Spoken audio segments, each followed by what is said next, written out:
د بهرنیو چارو وزارت سرپرست د یو پلاوي په مشرۍ ترکمنستان ته ولاړ. په دې پلاوي کې له امیر خان متقي سربیره د کانونو او پټرولیم وزارت د وسپنې پټلۍ د ادارې او همداراز د برېښنا شرکت مسؤلین هم شامل دي. د اسلامي امارات ویان وایي په دې سفر کې به له ترکمنستاني لوري سره د دوه اړخیزو ډیپلوماټیکو او سوداګریزو اړیکو د پراختیا او همداراز د پانګونو د زیاتېدو په تړاو خبرې اترې وشي. د سوداګرۍ او پانګونې خونه بیا وایي چې په دغه سفر کې له نورو مسایلو سربیره باید د ترکمنستان د ویزې اخیستو په برخه کې د افغان سوداګرو ستونزې ته هم رسیدنه وشي. د بهرنیو چارو وزارت سرپرست امیر خان متقي ترکمنستان د بهرنیو چارو د وزیر په بلنه د دوه اړخیزو خبرو په موخه دغه هیواد ته سفر کړی دی. په دې سفر کې د کانونو او پټرولیم وزارت د وسپنې پټلۍ ادارې او د افغانستان برېښنا شرکت مسؤلان هم د بهرنیو چارو وزارت د سرپرست ملتیا کوي. د اسلامي امارات ویان وایي ټاکل شوی د بهرنیو چارو وزارت سرپرست له ترکمنستاني چارواکو سره د ډیپلوماټیکو مسایلو، سوداګریزو او اقتصادي اړیکو د پراختیا او د پانګونې د جلب په موخه خبرې وکړي. اینها در سفر خود با کشور ترکمنستان بالای موضوعات دیپلماتیکی بین دو کشور و همچنان با موضوعات تجارتی بین دو کشور صحبت خواهد کردند. بلخوا د سیاسي او اقتصادي چارو ځینې شنونکي دا ډول سفرونه له نورو هیوادونو سره د اسلامي امارات د تعامل د پراختیا لپاره ګټور ګڼي. تر اوسه پورې ګڼ شمېر سفرونه شوي دي دغو هیوادونو ته، ترکمنستان، ازبکستان او د منځنۍ اسیا نورو هیوادونو ته او دې خواته جنوبي اسیا ته، تر څو دغه کوم د وصل کوم خط چې په نظر کې ده هغه د بري راست حالت ته ورسیږي. د هر بهرني هیواد سره زموږ راشه درشه مؤثره ده، خو په هیواد کې د یو ملي شورا په نشتون کې هر سفر له یوې خوا نه ولس ته هغسې ډاډ نشي بخلی کوم چې د ملي شورا د شتون او د هغې سره د مشورې له لارې نه اقدام وشي. د سوداګرۍ او پانګونې خونه ترکمنستان ته د بهرنیو چارو وزارت د سرپرست په مشرۍ د پلاوي سفر د دواړو هیوادونو د اقتصادي اړیکو د پراختیا په برخه کې مهم ګڼي او ټینګار کوي چې دغه سفر کې باید د ترکمنستان د ویزې اخیستو په برخه کې د سوداګرو ستونزو ته هم پام وشي. کشور ترکمنستان هم از لحاظ تجارت و هم از لحاظ کشور ترانزیتی به افغانستان حائز اهمیت است. متاسفانه که تاکنون تبادل هیئت تجارتی کمرنگ بوده. دا په داسې حال کې ده چې تر دې وړاندې هم د بهرنیو چارو وزارت سرپرست ایران او چین ته سفرونه کړي وو او د تهران او بیجینګ له چارواکو سره د سوداګریزو او اقتصادي اړیکو د پراختیا په تړاو خبرې کړې وې.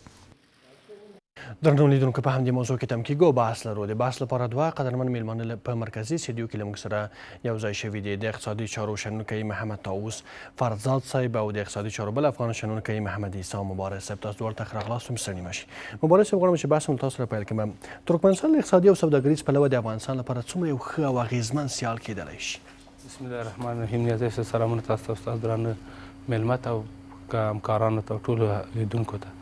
علیکم السلام. نیازی صاحب، یو خو دا ده چې موږ او تاسې باید په دې باندې وپوهېږو چې ولې افغانستان د دغو هیوادونو سره لکه څنګه چې مثلا موږ او تاسې پخوا د پاکستان سره، ایران سره، دوی سره مو تجارتي اړیکې، اوس د منځنۍ اسیا سره د موږ او تاسې دا اړیکې ډېر ښې سوي دي او د دې د پیاوړتیا لپاره هم کار کېږي او دولت هم غواړي چې دغه اړیکې ښې کړي. د ښې کېدلو لپاره مثلا موږ او تاسې ګورو روزمره بخښنه غواړم روزمره د موږ او تاسې دوی سره ناستې دي او د دوی هم غواړي د افغانستان سره یو ښه اقتصادي رابطه ولري. چې په دې کې د افغانستان لپاره هم بعضې ځانګړتیاوې شته، اقتصادي پرمختګونه شته او بعضې اجناس او اشیا چې موږ او تاسې له منځنۍ اسیا نه د ترکمنستان بالخصوص ترکمنستان هیواد نه افغانستان ته راواردوو، هغه په ډېر ارزانه بیه افغانستان ته راځي او افغانستان هم کوم اجناس چې مثلا هغوی ته صادروي هغه هم کولی شي موږ او تاسې په ډېر ښه توګه د هغوی بې له کوم ممانعات، بې له کوم بندښتونو نه، بې له کوم مشکلاتو نه هغوی ته هم صادرات واردات مو ډېر ښه دي. ډېره زیاته مننه. کول یودان مبارک صاحب، بیا هم درته راګرځم. فرزاد صاحب، فکر کوئ چې کومې وړتیاوې متقابلا په کابل او اشقاباد کې چې کولی سي د دوی په دغو وړتیاوو باندې په تکیې سره د دواړو هیوادونو دغه اقتصادي اړیکې او سوداګریزې اړیکې پراختیا ومومي؟ بسم الله الرحمن الرحیم. سلام تاسو ته او درنه میلمه ته او تخنیکي همکارانو ته، همدارنګه درنو لیدونکو ته. تاسې وګورئ افغانستان په داسې یو نقطه کې پروت هیواد دی چې جنوبي اسیا له منځنۍ اسیا سره او همدارنګه یعنې د داسې یو ځای کې په موقعیت پروت هیواد دی چې او د اقتصادي لپاره یو څلور لارې دی، یعنې ټول خاور میانه جنوبي اسیا منځنۍ اسیا سره نښلوي. اوس چې جناب وزیر صاحب د بهرنیو چارو وزیر صاحب تللی دی ترکمنستان ته، د افغانستان او ترکمنستان ترمنځ یو شمېر پروژې پاتې وې چې په هغو کېدای شي دوی اوس وغږېږي. یوه پروژه هم د ټاپي پروژه ده چې ډېره مهم پروژه ده البته، چې په دې وروستیو کې دا خو مخکې اسیایي پراختیایي بانک دا تمویلوله یا EDB، بیا چې په افغانستان کې سیاسي تحول رامنځته شو د دې هغه په ټاپه ودرېده کارونه یې. اوس فکر کوم بیا چې څنګه چې ما معلومات دي د معلوماتو په اساس باندې EDB یا هغه اسیایي پراختیایي بانک چې ده دوی خپل زړه ښه کړی چې راشي په افغانستان کې د دغو پروژو د بیا پیل لپاره خپل هغه کومې ژمنې چې کړې وي هغه ترسره کړي. همدارنګه د 1500 ولټ کومه د برېښنا هغه چې وه کوم پروژه چې وه دغه کارونه هم په ټاپه درېدلي وه چې اوس دغه کارونه بیا هم په شروع کېدو دي. فکر کوم چې EDB بیا هم دوی ته هغه ښودلی خپل شین څراغ یې ښودلی چې دا پروژې دوی شروع کوي کار یې. نو زه فکر کوم چې دغو پروژو په خاطر باندې هم د برېښنا شرکت پلاوی سره ده، هم د کانونو پلاوی سره ده، همدارنګه د ریل پټلۍ پلاوی سره ده. او د کانونو په برخه کې اوس فکر کوم چې لکه څنګه چې تاسو پوهېږئ ترکمنستان د ګازو او د نفتو په استخراج کې ښه تجربه لري او یو غني هیواد دی. فکر کوم دوی اوس غواړي چې د تاجکستاني هغه کوم پانګوال چې دي افغانستان ته یې راوهڅوي چې دوی هم په دغه برخه کې سرمایه ګذاري وکړي. او ترڅنګ مثلا د فایبر نوري مخکینۍ پروژه چې وه هغه باندې هم دوی اوس په دې باندې غږیږي. ترڅنګ بلخوا د ترکمنستان کوم هغه چې لري هغه تمایل چې لري کولی شي چې دوی د نوو بازارونو لپاره دوی غواړي چې د افغانستان له لارې نوو بازارونو ته ورسیږي. مثلا په ترکمنستان کې په زیاته پیمانه باندې نفت و ګاز دي چې دوی غواړي چې دغه خپل بازارونو ته یعنې تنوع ورکړي. مثلا دوی به مخکې اوکراین ته او همدارنګه دوی به روسیې ته خپل صادرات کول. اوس فکر کوم چې په اوکراین کې چې د جګړې موضوع ده دوی صادرات هلته دومره نه کېږي او غواړي چې نور بازارونه هم د ځان لپاره پیدا کړي. چې ترکمنستان زه فکر کوم چې دغه اوسنی تعامل چې افغانستان حکومت سره لري دا هم هغه د اقتصادي مسایلو پر بنسټ باندې ده. دوی غواړي چې اوس د افغانستان له لارې هند ته چې هغه ډېر هغه ته اړتیا لري برېښنا ته او د اقتصادي پراختیا په حال کې ده. همدارنګه هغه پاکستان هم ورته دې ته اړتیا لري برېښنا ته او دا هغه مرکز د هغه ده د برېښنا ده او هغه هیوادونه ورته ضرورت لري. نو په دې اساس باندې دوی هم غواړي چې نو بازارونو ته لار هواره کړي. کور دې ودان ډېره زیاته مننه فرزاد صاحب بهانه ته راکړی. مبارک صاحب څنګه چې فرزاد صاحب ورته اشاره وکړه یو مهم مسله ده د ټاپي د پروژې مسله ده چې ترکمنستان ګاز اخلي د افغانستان لاندې هغو ته هند او پاکستان ته انتقالوي. فکر کوئ چې دغه پروژه څومره مهمه ده د سیمې په اقتصادي پیوستون او اتصال کې او څنګه کېدای شي چې د دې پروژې د عملي چارو د پیل لپاره ګامونه پورته شي؟ په دا تېرو څو کلونو کې پرله پسې په دې مسلې باندې بحثونه کېږي، لیدکاته کېږي، تګ راتګ کېږي، خو کومې لارې چارې دي چې هغه باید د لاس لاندې ونیول شي تر څو دغه پروژه په عملي توګه پیل شي؟ نیازی صاحب یو خو اول باید دا ووایو چې منځنۍ اسیا ولې غواړي چې افغانستان سره خپل تجارت اړیکې ټینګې کړي او بله دا ده چې دغه د ګازو نفتو یا مثلا د ټاپي پروژه ده یا کاسا یا کزار ده یا داسې نورې پروژې د وړوکې او غټې یا مثلا د موږ تاسې د محصولاتو یا هغه تولیدات چې په ترکمنستان هیواد کې لکه د غنمو په 10 غټو صادرونکو هیوادونو کې یو هم ترکمنستان راځي. نو هغوی غواړي چې په دغسې یو بازار پیدا کړي لکه څنګه چې افغانستان د دوی لپاره ده. بله خبره دا ده چې دا نه ده چې مثلا موږ تاسې ووایو دا د ټول د موږ تاسې د هلو ځلو نه ده یا مثلا د دوی د موادو د زیاتوالي له وجې نه. پخوا دوی کوم مواد یا اشیا چې دوی تولیدول یا تولیدات یې درلودل په ډېره کم پیمانه په کم قیمت سره به دا روسیې هېواد ترې راغسته په ډېره ارزانه. نو کله چې دوی لاره د افغانستان سره پیدا کړله او بیا بعضې مشکلاتونو په اساس باندې چې موږ تاسې دولتونو تغییراتو باندې دوی اوس بیا غواړي چې خپل محصولات په ښه توګه په ښه قیمت باندې هغه بازار چې افغانستان کې ده او یا نور مملکتونو کې ورته پیدا کوی چې د افغانستان له لارې نه هلته صادر کړي. نو دوی غواړي چې بیا د افغانستان سره دغه پروژه خپله عملي کړي او د دې هغه کوم داخلي تولیداتو هغه عواید چې دي د لوړوالي لپاره ښه بازار افغانستان ده. نو دا به موږ یو بل هم دا وایو چې د ټاپي پروژه یو مهمه پروژه ده چې په دې کې موږ تاسې هم د افغانستان لپاره هم د پاکستان او هم د هندوستان لپاره ولې چې په دې اخر وختونو کې هندوستان هیواد ډیر انرژي ته ضرورت لري د دغه انرژي د ضرورت لپاره باید ټاپي پروژه هر څه زر عاجل عملي سي لکه څنګه چې ویل سوي په 2020 کال کې باید دا تر پایه ته رسېدلې وه او له دې نه استفاده سوی وای چې په دې کې مثلا هم د افغانستان لپاره کولی شي چې عواید هم د ترانزیت په بخش کې او هم هغه په اول لسیزو کې مثلا تر نیمایي حده پورې مولانا صاحب یو مهم مسله چې په تېرو کلونو کې ډېر زیات مطرح کېدله د امنیت مسله چې ګواکې په افغانستان کې جګړې دي امنیت پکې نشته نو ځکه ټاپي پروژه په ټپه درېدلې ده خو اوس په افغانستان کې هغه جګړه هم پای ته رسېدل د افغان حکومت هم په کراتو ترکمنستاني لور ته ویل دي چې دوی کولی شي امنیت یې وساتي او باید د پروژې لپاره ګامونه پورته سي یو څه تخنیکي چارې شروع سوي دي سروېګانې پیل سوي دي خو دا چې عملا شروع سي هغه رقم چې د خلکو توقع و هغه رقم چې انتظارات و هغه رقم نه دي سوي فکر کوئ احتمالي چلنجونه یا احتمالي خنډونه څه دي نیازی صاحب تنها دا نه ده چې مثلا د دې پروژې د عملي کولو کې نه د افغانستان هغه خاص وسه یا مثلا توان د اقتصادي د دې نه لري چې دا پلي کړي او نه مثلا پاکستان او یا هم ازبکستان هغه لکه څنګه چې پخوا فرزاد صاحب ویل د دې پروژې تمویلونکی چې هغه بانک جهاني و هغه غوښتل چې دا مثلا ترسره کړي بله خبره دا وه چې په هغه وخت کې صحیح ناامنۍ وې د امنیت خرابوالی و یا اوس مثلا موږ تاسې که چیرې دغه پروژې عملي نه سي بیا هم موږ تاسې هغه پخواني حالت ته ځو ولې خلک بیا حرج مرج کوي بیا خلک ته مثلا د کار زمینه نه وي خلک باید په کار باندې مشغول سي د دغو پروژو د پلي کولو لپاره باید دولت له ټولو مملکتونو سره تعامل وښیي لکه څنګه چې موږ تاسې ګورو تر اوسه پورې په دې 3 کالو کې موږ ونه کړل چې یو مملکت سره هم ښې رابطه ولرو یا موږ تاسې مثلا په رسمیت وپېژني د دې لپاره باید په خپلو پالیسیانو کې موږ تاسې تغیرات راولو د پالیسیانو په تغییر باندې کولی سو د دغو پروژو د عملي کولو لپاره ترېنه استفاده وکړو چې د دغه هغه کوم لګښت چې په افغانستان کې کېږي چې مثلا 200 کیلومتره په افغانستان کې د پلي کېدل دي د دې هغه لګښت چې دا بغیر له بانک جهاني نه یا له غټو مملکتونو نه نور څوک د دې وړتیا نه لري زیاته منکور دی ودانو مبارک صاحب فرزاد صاحب د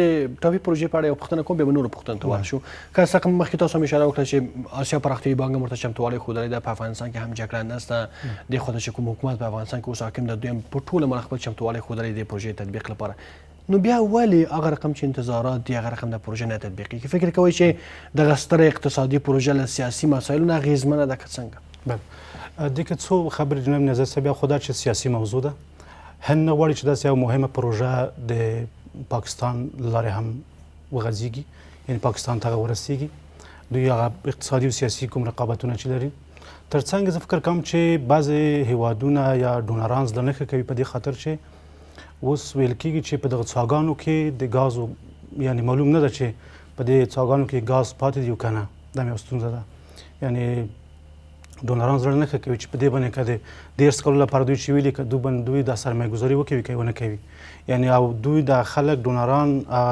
هغو څاګانو ته هم لاسرسی نه لري چې له نږدې لاړ شي وګوري چې آیا په دغو څاګانو کې په هغې پیمانه چې دوی غواړي چې 10 کال لپاره په دې پانګونه وکوي آیا هغه مواد پکې شته حکومت اجازه نه ورکوي بله د ترکمنستان هېواد هم اجازه نه ورکوي چې هغه څاګانو څخه دوی لیدنه وکړي دا هم یو شک موجود دی او تر څنګ یې لکه څنګه چې ما مخکې ویل ډونران هم دا خو دې پروژه ډېر مخکې شروع شوې وه تقریبا فکر کوم چې په 90 لسیزې کې دا موضوع شروع شوې خو تر اوسه پورې همدغسې پاتې ده هم د تجارتي لحاظ نه مثلا افغانستان دومره استطاعت نه لري چې په دې کې پانګونه وکوي خو ډونران هم زړه نه ښه کوي او هم خپل شرطونه لري خو اوس بیا هم زه فکر کوم چې آسیایي پراختیایي بانک بیا هم خپل هغه شین څراغ ښودلی ده غواړي چې په دغه پروژه کې پانګونه وکوي نو زه فکر کوم چې هم سیاسي مسایل دي هم اقتصادي ستونزې شته ډېره زیاته مننه کوري فرزاد صاحب د ترکمنستان یوه ستونزه دا ده په اقتصادي اړیکو کې له افغانستان سره چې ویزې سختې دي د افغان سوداګرو لپاره د عام افغانانو لپاره خو بیخي سختې تر د ناشوني تر حده پورې دي خو د سوداګرو لپاره هم چې یوازې د هغه اقتصادي او د ترانزیت او د سوداګریزو اړیکو لپاره دي دغوی لپاره هم سختې دي څه د دې لامل څه وایي چې ترکمنستان دغومره ویزې سختې کړي ولې نه اسانه کوي لامل یې څه دی کوم ویر سته کوم ډار سته هماغه تبلیغات چې په ټوله کې چې ګواکې اوس هم افغانستان کې توریزم شته یا د افغانستان وضعیت عمره نه ده ښه سوی دوی هم ترې یو ویره لري که څنګه دغو مسایلو نه متاثره ده دا خو د هغه حق ده چې باید هر تجار زموږ تاسو سوداګر باید لاړ شي موږ تقریبا اوس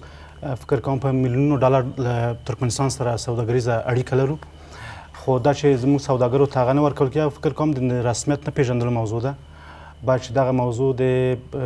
بهرنیو چارو وزارت د چینلونو له لارې باید هغه شي تعقیب شي ولې دغه موضوع ده چې د ډیپلوماټیکو چینلونو باید دا موضوع مطرح شي زه فکر کوم چې دغه د رسمیت نه پېژندل موضوع ده او دوی دغه څه لري او بل ترڅنګ دوی خو هر رقم شي بیا هم د روسیې تر تاثیر لاندې دي تر هغه پورې یعنې دوی هم نه غواړي چې هغه څه چې هغوی ورته وایي هغه دوی خپل منافع ایجاد کوي په دې باندې هغه کوي بخیر اوسې کور دی ودان فرزاد صاحب ښه مبارک صاحب اوس یو پلاوی تللی دی د افغانستان امیر خان متقي هم په مشري کې ده یا په راس کې ده فکر کوئ چې د دغه پلاوي تګ به یو څه وکړی سي چې د ویزو په برخه کې یا په نورو برخو کې چې ستونزې شته هغه هوارې کړي او ډیپلوماټیکي د ترڅنګ ترانزیټي او سوداګریزې اړیکو ته نور هم پراختیا ورکړي نیازی صاحب لکه څنګه چې مخکې مو ویلې د ټاپي پروژې خوا مشکلات دي چې هغه موږ هم نسو کولی او یا هم نور هیوادونه هم بعضې د خپل د مشکلاتو په اساس باندې چې نه دی غوښتي چې دا عملي سي او بله خبره دا ده اوس موږ تاسې د دې نه ښه استفاده دا کولی سو چې د ویزو په بخش کې د تجارانو لپاره د ترانزیټ د موږ تاسو صادرات واردات او یا هغه اجناس یا هغه محصولات چې په ترکمنستان هیواد کې هلته تولیدیږي یا د هغه د تولید ظرفیت ډېر ښه وي نظر د افغانستان ته کولی شو د هغوی د متخصصینو د هغوی د کارمندانو د راتګ افغانستان ته او دلته د هم جنس تولیداتو په رشد کې د افغانستان سره کومک کې په زراعت بخش کې هغوی ډېر پیاوړی زراعت لري ولې د افغانستان 15 یا تر 80% خلک په زراعت کې بوخت دي او د موږ تاسې زراعت په هغه اندازه رشد نه ده کړی لکه څنګه که چیرې موږ تاسې مقایسه کوو له خپلو ګاونډي هیوادونو سره نو د په هغه اندازه رشد نه ده کړی د رشد لپاره دغه پلاوی کولی سي په دغو بخشونو کې د همکاري وکړي د قراردادونه لاسلیک کړي او د افغاني نمونې او تجربې ترې راواخلي نمونې او تجربې او دلته ځوانان دې ته وهڅوي چې هلته لاړ شي زده کړه وکړي تر څو پورې په خپل هیواد کې د دې نه ترېنې استفاده وکړي دا یو ډېره مهم بحث ده او بل موږ تاسې کولی سو نورې رابطې سیاسي رابطې جوړې کړو اقتصادي رابطې تنها دا نه ده چې مثلا هلته ازبکستان هیواد دې ته ضرورت لري دومره چې افغانستان ته ضرورت لري د موږ تاسې نه لس چند هغوی ډېر ضرورت لري چې باید دا پروژې عملي سي د عملي جنبې لپاره کار هم کوي یو دوام واخلو بیرته به راوګرځو ډېره زیاته مننه درنو لیدونکو ورځو لنډه دمه اخلو له دمې وروسته نیمه ورځ او زموږ بحث دوام لري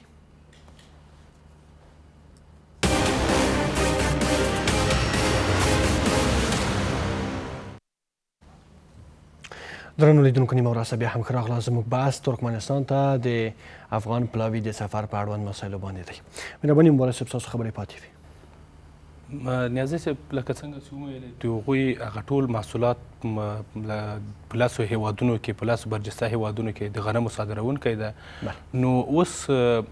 افغاني پلاوي ته هم ضرورت ده چې وکولی سي د دوی سره ښه اړیکې وساتو موږ تاسو لپاره هغه خاص مملکتونه چې پاتې دي دا منځنۍ اسیا ده او یو ایران هیواد ده دوی سره باید تجارتي اړیکې ښې کړو د تجارتي اړیکو د ښه والي په اساس باندې کولی سو موږ تاسو پاکستان هم د همدغو اړیکو په اساس باندې له هغوی سره هم تجارت ښه کولی سو ولې دوی غواړي چې ترانزیټو کې پاکستان هیواد ته خپل محصولات پاکستان هیواد ته صادر کړي نو پاکستان هیواد به دغه موافقې ته باید دغه سه جانبه تړونونو ته باید ژمن سي تر څو پورې وکولای سي هم د موږ تاسې د تولیداتو لپاره باید خنډ مواجه نه سي او هم هغه منځنۍ اسیا چې غواړي خپل تولیدات یا خپل محصولات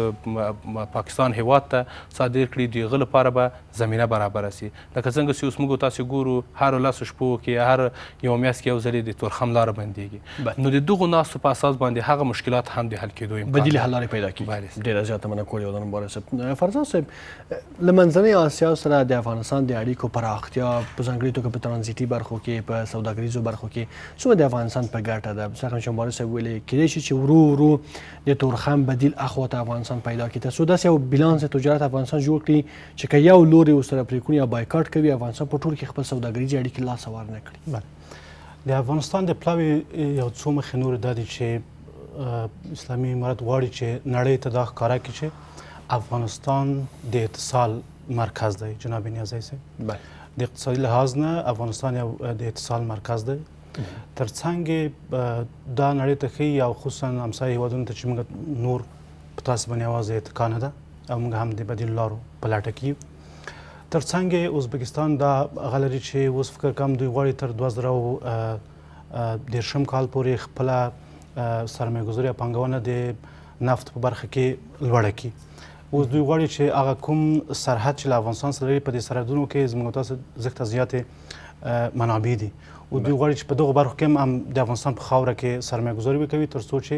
پانګوال دې ته راجذب کړي او یعنې معنا ده چې مشترکه پانګونه وکړي له افغانستان سره. لکه څنګه چې تاسو وویل د افغانستان لپاره به یې ګټې دا وي چې اول که د ټاپي پروژه تېرېږي له افغانستان نه افغانستان ته به یې هغه ګاز په وړیا توګه باندې راځي. تر څنګ به یې تر له 400 تر 500 میلیونو ډالرو به د ټرانزیت له درکه پیسې لاسته راوړي افغانستان او د دې تر اړخه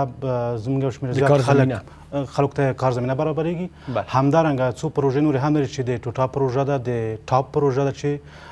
پاکستان ته هغه ټرانزیت کیږي برېښنا. همدارنګه د 500 کیلو وولټ برق موضوع چې اوس افغانستان متاسفانه د برېښنا له کموالي سره مواجه ده چې په دې کې به موږ ته ګټه وي. تر څنګ به که دا پروژې سر ته رسیږي د ټرانزیت له رویه به لارې به افغانستان ته زښته زیاتې هغه پیسې راځي.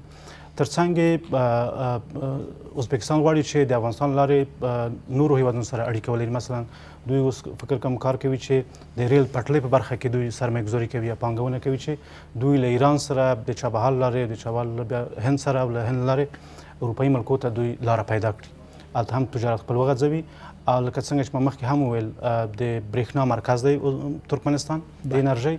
او نور هیوادونه چې دي په مقابل کې هغوی دې ته اړتیا لري. نو یوازینۍ لاره د افغانستان لاره ده چې دا دې تر څنګ چې اقتصادي هغه